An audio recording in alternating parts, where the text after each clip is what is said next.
Video ನೋಡಿದ್ರೆ ಯಾರಿಗಾದ್ರೂ ಸರಿ ಕೋಪ ಬಂದೇ ಬರುತ್ತೆ, ಬೇಜಾರು ಆಗುತ್ತೆ. ಇದು ಯಾವ ಊರು ಯಾವ ರಸ್ತೆ ನಂಗೆ ಗೊತ್ತಿಲ್ಲ, ಆದ್ರೆ ಬೈಕ್ ಡಿಕ್ಕಿಯಾಗಿ ರಾಷ್ಟ್ರಪಕ್ಷಿ ನವಿಲು ರಸ್ತೆ ಬದಿಲಿ ಬಿದ್ದು ನರಳ್ತಾ ಇತ್ತು.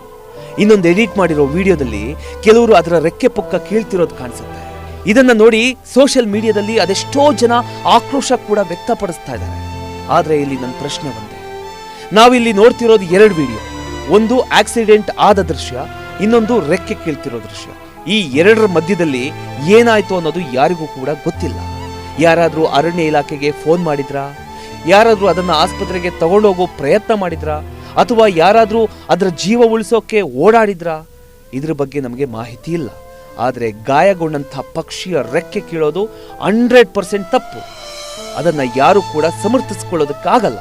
ಆದರೆ ನಿಜ ಹೇಳಬೇಕು ಅಂದ್ರೆ ಇಂತಹ ಒಂದು ಪರಿಸ್ಥಿತಿಯಲ್ಲಿ ಒಂದು ನವಿಲಾಗಿರ್ಬೋದು ಅಥವಾ ಯಾವುದೇ ಕಾಡು ಪ್ರಾಣಿ ಆಗಿರ್ಬೋದು, ಗಾಯ ಆಗಿ ಬಿದ್ದರೆ ಯಾರಿಗೆ ಫೋನ್ ಮಾಡಬೇಕು ಅನ್ನೋದು ಇಲ್ಲಿ ಎಷ್ಟು ಜನರಿಗೆ ಗೊತ್ತು ಹೇಳಿ? ನಿಮಗೆ ಗೊತ್ತಾ? ನನಗೆ ಗೊತ್ತಾ? ಇಲ್ಲ ಅಲ್ಲೇ ನಿಂತಿದ್ದ ಜನರಿಗೆ ಗೊತ್ತಿತ್ತಾ?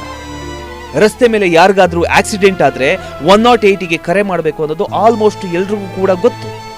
ಆದ್ರೆ ಒಂದು ಮೂಕ ಜೀವಿಗೆ ಗಾಯ ಆಗಿ ನರಳ್ತಾ ಇದ್ರೆ ಯಾವ ನಂಬರ್ಗೆ ಕಾಲ್ ಮಾಡಬೇಕು ಅನ್ನೋದು ಎಷ್ಟು ಜನರಿಗೆ ಗೊತ್ತು ಹೇಳಿ? ಯಾರಿಗೂ ಗೊತ್ತಿಲ್ಲ. ಈ ರೀಸನ್ ಇಟ್ಕೊಂಡು ಜನರನ್ನ ಮಾತ್ರ ಬೈದ್ರೆ ಸಾಕಾಗಲ್ಲ. ಇಂಥ ಟೈಮಲ್ಲಿ ಏನು ಮಾಡಬೇಕು, ಯಾರಿಗೆ ಮಾಹಿತಿಯನ್ನ ಕೊಡಬೇಕು ಅನ್ನೋದು ಸರ್ಕಾರ ಜನರಿಗೆ ಸುಲಭವಾಗಿ ತಲುಪಿಸ್ಬೇಕು.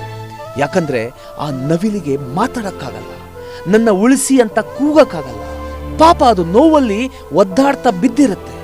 ಅದನ್ನ ನೋಡಿದ ತಕ್ಷಣ ಜೇಬಿಂದ ಮೊಬೈಲ್ ತೆಗೆದು ಫೋಟೋ ತೆಗೆಯೋ ಜನರಿಗಿಂತ ಸಹಾಯಕ್ಕೆ ಫೋನ್ ಮಾಡೋ ಜನ ಹೆಚ್ಚಾಗಬೇಕು. ಅದಕ್ಕೆ ಮೊದಲು ಸರಿಯಾದ ಮಾಹಿತಿ ಜನರ ಕೈಗೆ ತಲುಪಬೇಕು. ಇವತ್ತು ಗಾಯ ಆಗಿರೋದು ಈ ನವಿಲಿಗೆ ಮಾತ್ರ ಅಲ್ಲ, ಮಾನವೀಯತೆಗೂ ಕೂಡ ಆಗಿದೆ. ಇದು ನಿಜ ತಾನೇ?